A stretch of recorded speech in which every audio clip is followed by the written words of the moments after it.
Halo teman-teman, selamat datang kembali di Catatan Si Cuan. Oke, di video lalu kita sepakat, salah satu alasan logis untuk jual saham adalah ketika perusahaannya jadi jelek. Waktu kita beli, warung baksonya ramai, tapi sekarang kok jadi sepi, juru masaknya pindah dan banyak utang. Pertanyaannya, gimana cara kita tahu warung bakso kita jadi jelek? Jawabannya ada di buku kas atau rapor perusahaan, yang namanya laporan keuangan. Saya tahu, dengar nama itu aja udah bikin pusing. Isinya angka semua, tebal, puluhan halaman, bahasanya aneh. Tenang, saya juga dulu begitu.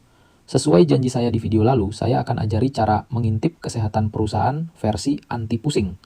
Kita nggak akan baca 50 halaman. Kita hanya butuh 3 tanda vital. Anggap aja laporan keuangan itu hasil medical check up perusahaan. Kita cuma perlu cek 3 hal. Dia punya demam, darahnya lancar, dan kolesterolnya tinggi nggak? Tapi sebelum kita bedah hasil labnya, disclaimer super penting dulu ya. Video ini tujuannya murni untuk edukasi. Ini adalah cara saya membaca laporan keuangan secara sederhana.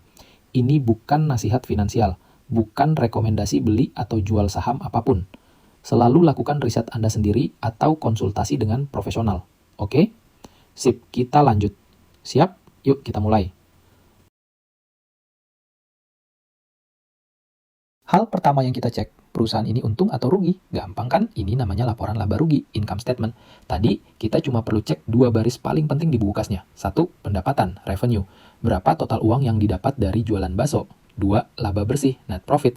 Setelah dikurangi biaya, daging, mie, gaji koki, listrik, sisanya berapa? Itu aja. Yang kamu cari adalah perusahaan yang laba bersihnya positif alias untung, dan idealnya tumbuh dari tahun ke tahun. Kalau warung bakso kamu pendapatannya turun terus dan laba bersihnya minus, rugi 3 tahun berturut-turut, itu tanda demam, perusahaannya lagi sakit. Ini tanda vital pertama, gampang kan? Oke, ini adalah bagian paling penting dan paling sering bikin orang terjebak.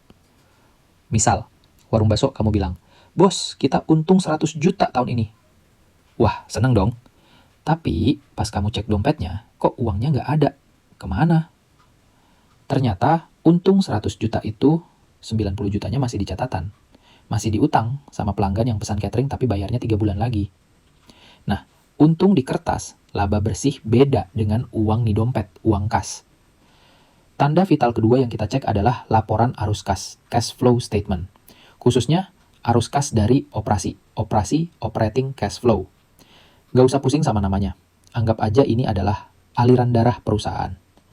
Ini adalah uang tunai nyata yang masuk ke dompet perusahaan dari hasil jualannya. Aturan emas anti pusing. Cari perusahaan yang arus kas operasinya positif dan idealnya lebih besar dari laba bersihnya. Itu tandanya darahnya lancar, sehat banget. Dia untung di kertas dan uangnya beneran ada di dompet. Sebaliknya, kalau laba bersihnya 100 juta tapi arus kas operasinya minus, itu jantungnya bermasalah. Dia berdarah-darah walaupun kelihatannya untung. Hati-hati. Kita sudah tahu perusahaannya untung, nggak demam, dan uangnya nyata, darahnya lancar. Tanda vital ketiga, kolesterolnya gimana? Alias, utangnya banyak nggak? Utang itu nggak selalu jelek. Kayak kolesterol, kita butuh utang untuk tumbuh. Tapi kalau kebanyakan, bisa menyumbat dan bikin stroke. Kita cek ini di neraca. Sekali lagi, nggak usah pusing. Kita cuma cari 2 angka. 1. Total liabilitas, total utangnya. 2. Total ekuitas, total modal sendiri. Kita mau tahu warung bakso ini dibiayai pakai utang atau pakai modal sendiri. Cara gampangnya, kita pakai rasio yang namanya debt to equity ratio, DER. Rumusnya gampang, total utang atau total modal sendiri. Aturan emas anti pusing, kalau DER di bawah 1 atau 100%, aman. Artinya, modalnya lebih besar dari utangnya. Kolesterolnya bagus. Kalau DIR di atas 1 atau 100%, hati-hati. Utangnya lebih besar dari modalnya. Kolesterolnya tinggi. Kalau DIR-nya 3 atau 4, 300 sampai 400%, wah, itu kolesterolnya tinggi banget. Risiko stroke-nya besar. Tapi Om, saya cek saham Bank X, DIR-nya 500%. Nah, itu pengecualian penting. Aturan DIR di bawah 1 ini tidak berlaku untuk sektor perbankan dan finansial. Kenapa? Karena jualan bank itu adalah utang. Mereka pinjam uang dari kita, tabungan nasabah, lalu dipinjamkan lagi, kredit. Jadi wajar DIR-nya tinggi. Untuk bank kita pakai rasio lain yang beda. Mungkin kita bahas di video khusus ya. Jadi, aturan DIR di bawah 1 ini kita pakai untuk perusahaan non-bank. Oke, jelas ya? Oke Om, saya ngerti. Cek 3 hal, laba, kas, dan utang. Tapi lihatnya di mana? Gampang, kamu nggak perlu download laporan 50 halaman, kecuali kamu mau. Kamu bisa pakai aplikasi sekuritas. Kebanyakan aplikasi sekuritas sekarang sudah lengkap banget. Sebagai contoh, kita ambil salah satu yang populer dan lengkap ya, misalnya Stockbit. Di aplikasi manapun, fiturnya biasanya mirip-mirip kok. Di sana ada ringkasannya. Coba deh kamu. 1. Masuk ke halaman sahamnya, cari tab Financials. Kamu akan lihat income statement, cek laba bersih atau net profit. 2. Di sebelahnya cari tab cash flow, cek operating cash flow atau arus kas operasi. 3. Lalu cari balance sheet untuk cek total liability dan total equity. Atau lebih gampang lagi, pindah ke tab key stats untuk lihat DAR-nya langsung. Mau coba latihan? Yuk kita studi kasus kilat 30 detik. Bayangkan ada saham A versus saham B. Saham A laba bersihnya naik 20%. Wah, bagus. Tapi arus kas operasinya minus. Dan DAR-nya 300%. Waduh. Saham B laba bersihnya cuma naik 5%. Kelihatan biasa aja. Tapi arus kas operasinya positif dan lebih besar dari labanya. Darahnya lancar. Dan DAR-nya cuma 50%. Kolesterol aman. Sebagai investor fundamental, kamu pilih yang mana? Tentu saja saham B. Walaupun kelihatannya tumbuh lambat, saham B ini jauh lebih sehat dan tidurnya lebih nyenyak. Nah, semudah itu check up-nya. Jadi, kita rangkum ya. Cara anti pusing cek kesehatan perusahaan. 1. Cek laba, income statement. Apakah laba bersihnya positif dan tumbuh? 2. Cek kas, cash flow. Apakah arus kas operasinya positif dan lebih besar dari laba bersih? Itu tanda super sehat. 3. Cek utang, balance sheet. Apakah DAR-nya di bawah 1 untuk non-bank? Nah, sekarang kita perlu obrolan serius sebentar sebagai sesama investor. Kita harus jujur. Apakah kesehatan perusahaan cuma 3 hal ini? Tentu saja tidak.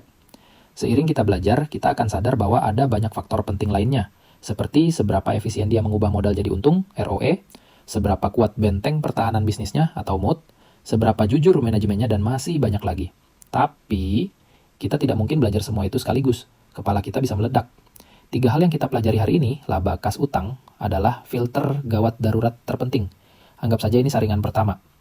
90% perusahaan yang kurang sehat akan langsung gagal di 3 filter ini. Jadi, ini adalah awalan yang paling kuat untuk menyaring perusahaan yang fundamentalnya rapuh.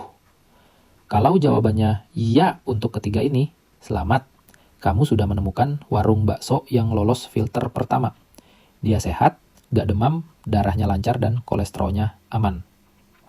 Nah, apakah ini jaminan harga sahamnya pasti langsung naik? Ini penting. Jawabannya belum tentu. Ingat, harga saham di pasar itu digerakkan oleh banyak hal. Kadang ada berita global, sentimen pasar, atau kepanikan sesaat. Dan ya, kita juga harus realistis. Kadang harga saham jangka pendek itu digerakkan oleh pemain besar, atau yang sering kita sebut bandar untuk kepentingan mereka. Ini semua adalah noise atau kebisingan jangka pendek. Dan inilah gunanya 3 filter tadi. 3 filter ini adalah alat kita untuk yakin bahwa perusahaan yang kita pegang itu sehat secara bisnis. Bukan untuk menebak pergerakan harga harian atau menebak permainan bandar jangka pendek. Tapi, ini juga nyambung ke pertanyaan baru. Om, saya sudah cek, warung baksonya sehat banget, tapi harganya kok digoyang-goyang terus? Atau harganya sekarang wajar nggak ya? Jangan-jangan saya beli warung bakso sehat ini tapi harganya kemahalan. Harusnya harganya 1 miliar tapi dia jual 5 miliar.